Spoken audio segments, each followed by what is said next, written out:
Hey there, I'm Julie, and this is the Married to Addiction podcast. If you're here, then you're probably what I call my secret sister. We're in a situation we never asked to be in and fighting a battle we never wanted to fight. We're faith-filled women who are married to an alcoholic, and it affects every inch of our lives. If that sounds like you, then this is a safe place for you to land. Married to Addiction is a faith-based podcast where I help you find the tools and strength you need to navigate your husband's addiction without losing yourself in the process. So please subscribe and tune in as often as you can, because your husband's recovery is important, but so is yours.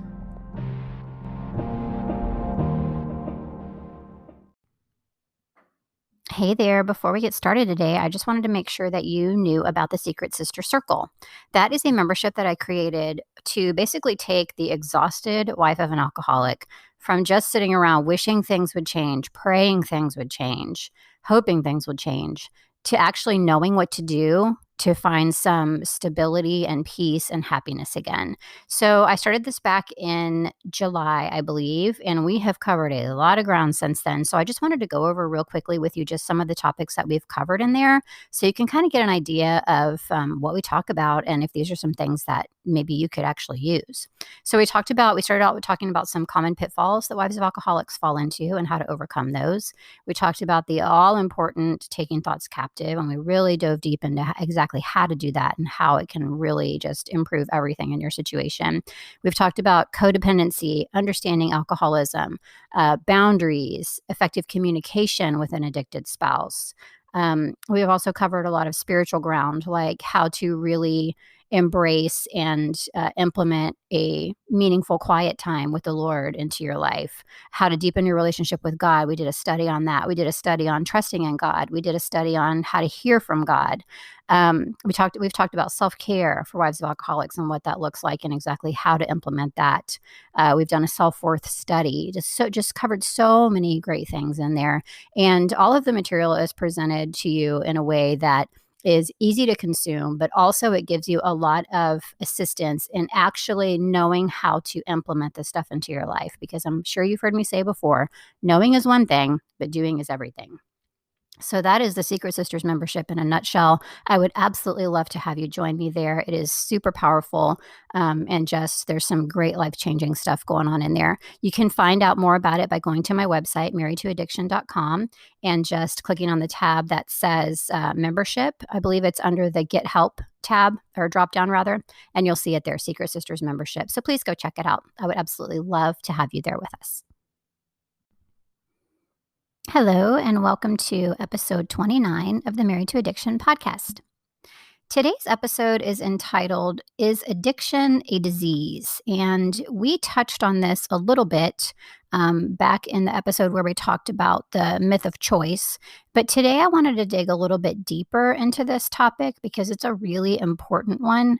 And I want to kind of pull in a few different sources. So I'm going to be reading from a few different articles and books and different things that I have found. We're going to just kind of talk about why or how it is a disease, in what way. And then we're going to delve into what do we do with that information? Once we know it, what do we do with it and how does that change things? Because I think it really is a huge game changer, honestly. It was a huge game changer for me. I was first presented with this idea when my husband was in rehab. And we had a family week, and I was absolutely floored at that family week when they started talking about addiction as a disease, because as many of us do, I thought there was a whole lot more choice involved than there is.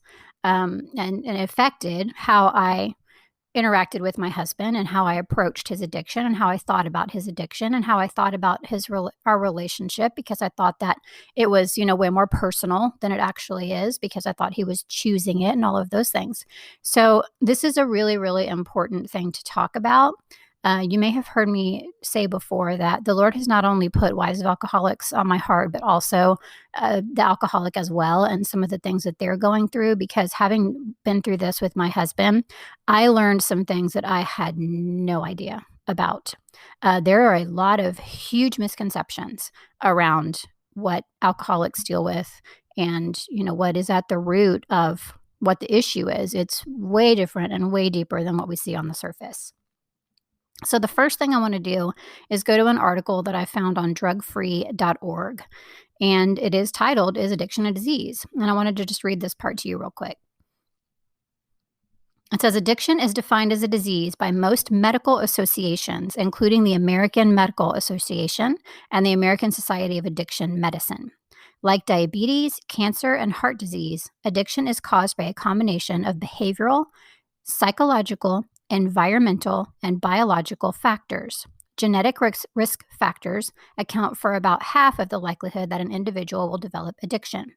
Addiction involves changes in the functioning of the brain and body due to persistent use of nicotine, alcohol, or other substances. The consequences of untreated addiction often include other physical and mental health disorders that require medical attention. If left untreated over time, addiction becomes more severe, disabling, and life-threatening. My husband definitely was disabled by his addiction. Uh, his life was threatened by his addiction in more ways than one. It is a disease. It is insidious. It is not something that somebody just continues to decide to do. In most cases, these men are as miserable as we are. So don't you think that if they could just set it down, they would? It's way bigger than that. So that's the first thing that I wanted you to know. Why are we so resistant to this idea? We get mad about how this affects us. We get so mad about how this affects us. We get so mad about, his drinking and everything that surrounds that in every way that it affects our lives. But if our loved one had another disease that affected us, like say they were on dialysis and we had increased responsibility because we had to take them to dialysis once a week, drive them there, wait with them, whatever. We also have increased responsibility sometimes when our husband is addicted, right? Or maybe we can't do the things we used to do because our loved one has a disease or was in an accident or whatever, and they have a mobility issue. We respond with empathy in that situation, but when we can't do things we used to be able to do because our husband is addicted, we respond with anger and resentment. The important thing to remember here is that addiction changes someone's brain. So it makes sense that their actions and their personality is going to be affected as well. It is something that is happening to their brain. It's changing their brain. And so, of course, it's changing the way that they do things, the way that they act, who they are sometimes. That's why it begins to feel personal, though, because even though the person doesn't have full control over this, we are being affected by their actions and their personality, and we don't necessarily see or know that those changes are coming from psychological changes in their brain. We think that they're just being a jerk because they're drunk, right? Or they're just being a jerk because they keep getting drunk, or whatever the case is. So when somebody has like Alzheimer's or dementia or whatever it is, that has been known to cause irritability. A lot of times people who have that disease, those diseases can become very belligerent and irritable. They're hard to be around. They're hard to have a relationship with. They're hard to, have any sort of empathy for. And sometimes you just feel like, oh my gosh, they're driving me crazy. Like I don't even want to be around them. But we still are, and we still do, because we realize that personality change is part of those diseases. We accept the fact that personality change is part of those diseases. So even when it's hard, we still give them more empathy because we understand that they are being affected by something else, right? When we stay under the impression that somebody is choosing to drink instead of understanding that this is something that's happening to them as a disease, it sets up so much resentment and anger in us. We do not understand why they are making the choice to destroy our family. They are making the choice to destroy themselves. Why do you love alcohol more than me? Why do you love alcohol more than your kids? Why can't you just stop? Those are really hard things for an addict to hear because, like I said, if it was that easy, my husband tried to take his life twice because of the guilt and the shame that he felt around what our family was going through. He's a great husband. He's an amazing dad. He would never have wanted to hurt us. And it hurt him so deeply that he was he realized that he couldn't fix it on his own, that he would rather just have taken himself out of this world because he literally thought that we would be better off without him. How sad is that? So, what I want you to remember is when you act like they're choosing and it's setting up this resentment and anger, it makes them feel hopeless too. They feel hopeless too. And that in turn can make their need for alcohol feel even stronger because they're so just distraught about what's happening in their life and with their family and their marriage. Maybe their job is in danger. Maybe they already lost their job. Maybe they're in legal trouble. All of these things, like they're feeling hurt by all of that too. And when we just kind of pile on by telling them that they need to make a different choice, it's really unfair because you know what? They're not trying to hurt us. Now, there are some who, have personality disorders that are over and above just alcohol, like they had this issue before alcohol entered the picture. But in a lot of cases, in the case of my husband as well, he wasn't trying to hurt me. He was in bondage. He was in absolute bondage. I wanted to read something to you real quickly also that I found. Somebody who is in recovery now, and they said, I tried and failed so many times. A family member finally reacted with grace. They meant to get sober, of course. A family member reacted finally with grace and empathy instead of anger and frustration the last time I slipped up, and that's what did it for me. I finally realized what damage I was doing and what I was jeopardizing every time I drank, so I stopped. So just like having the anger and the bitterness and the blame and all of those things can hurt, in these cases, a little empathy goes a really long way. So that's the second part of this episode that I wanted to talk to you about. And let me say right now, I understand that this is not easy. When you are in the middle of a household where there is somebody who is acting just annoying and irritating and irritable and incoherent and just is not able to help with things. And there's just a myriad of things that we deal with being married to a wife of an alcoholic. The last thing on your mind a lot of times is empathy or mercy. And I understand, but we really, really need to be intentional about partnering with God to help us develop a bit more of a merciful, forgiving attitude towards them. Because like I said, this is a disease. This is something where they are in bondage. It's sad. It's really sad if you think about it. They are hurting too.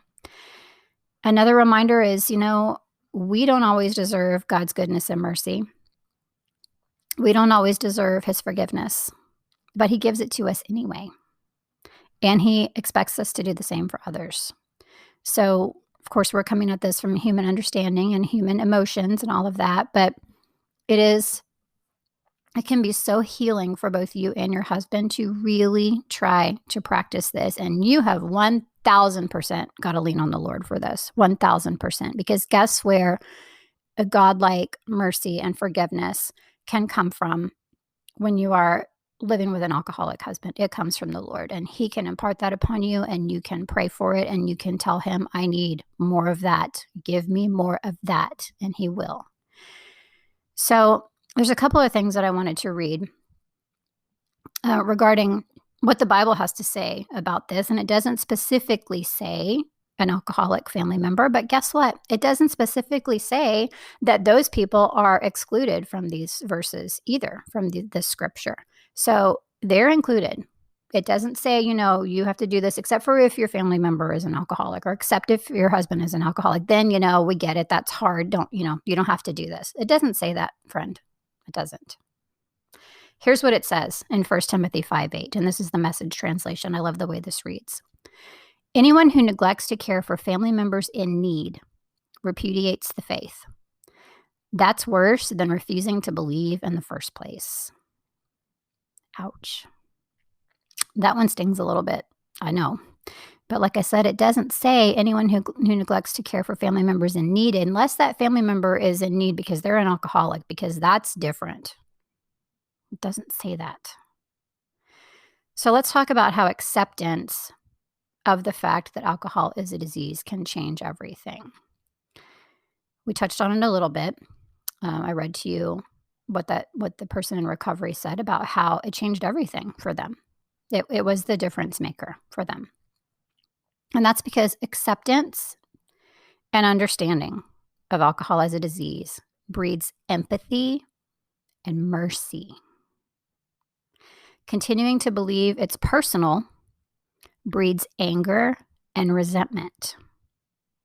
Which of those two things do you think is more conducive to someone's recovery? An environment of hostility and anger and resentment, or an environment where somebody shows you empathy and mercy? And, do I think you're going to be able to walk around your house all the time and deal with your alcoholic husband all the time with empathy and mercy? Probably not. We're human. We have our moments. We have our triggers. We have some emotions we have to deal with. But little can go a long way. And what I have found is once you feed that instead of feeding anger and resentment, it grows just like anger and resentment grows. How many times have you had a thought and it started as just like, oh my gosh, that's so annoying.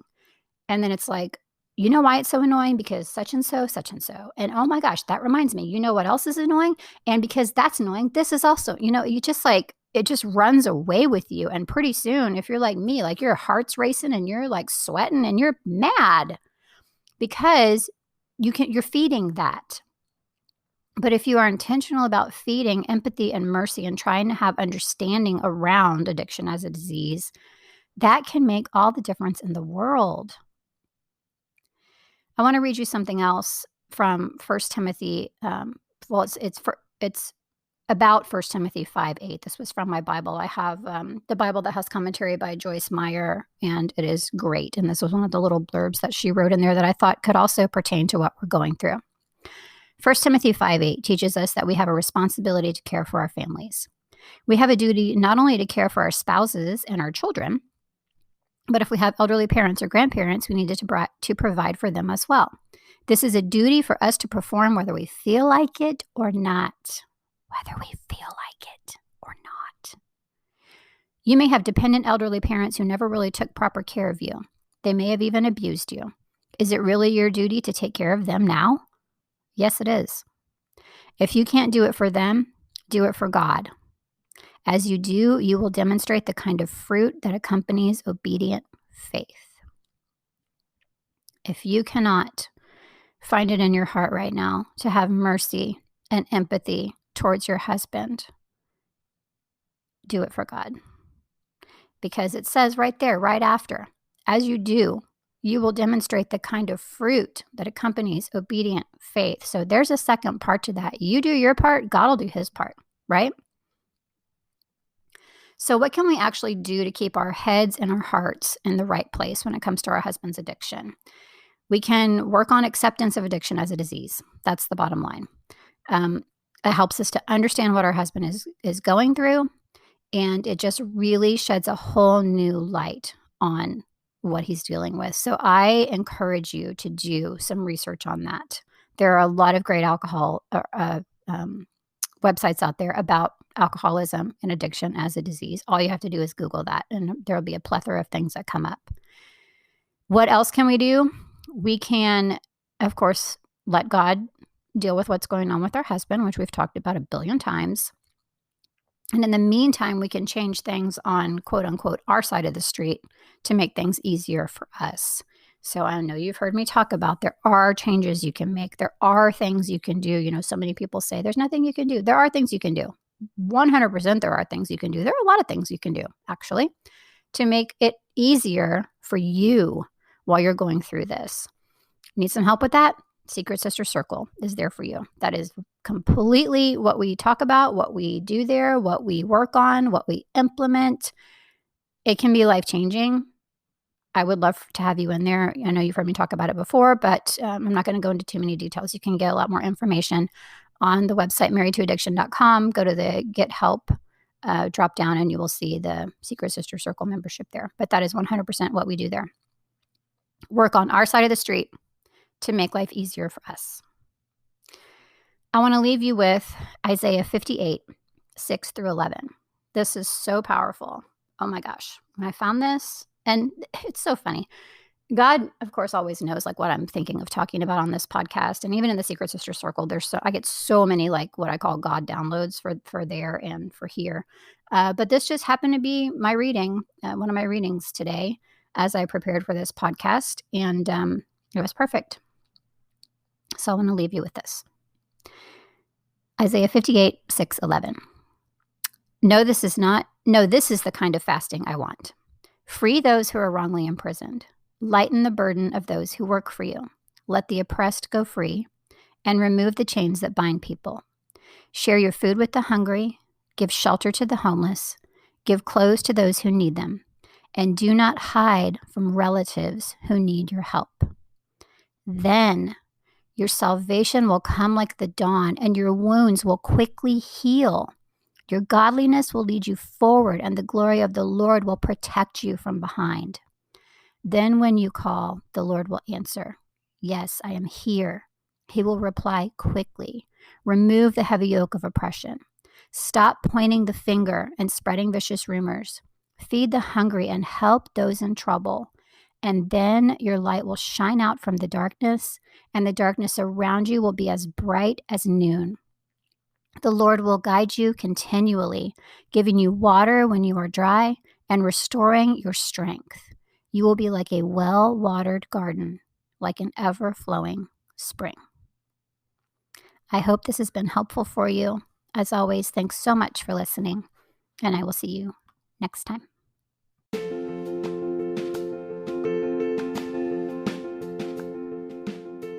Quick question for you before I let you go today. Have you been to the Married to Addiction website? If you haven't, I would love if you would go pay it a visit. It's just marriedtoaddiction.com.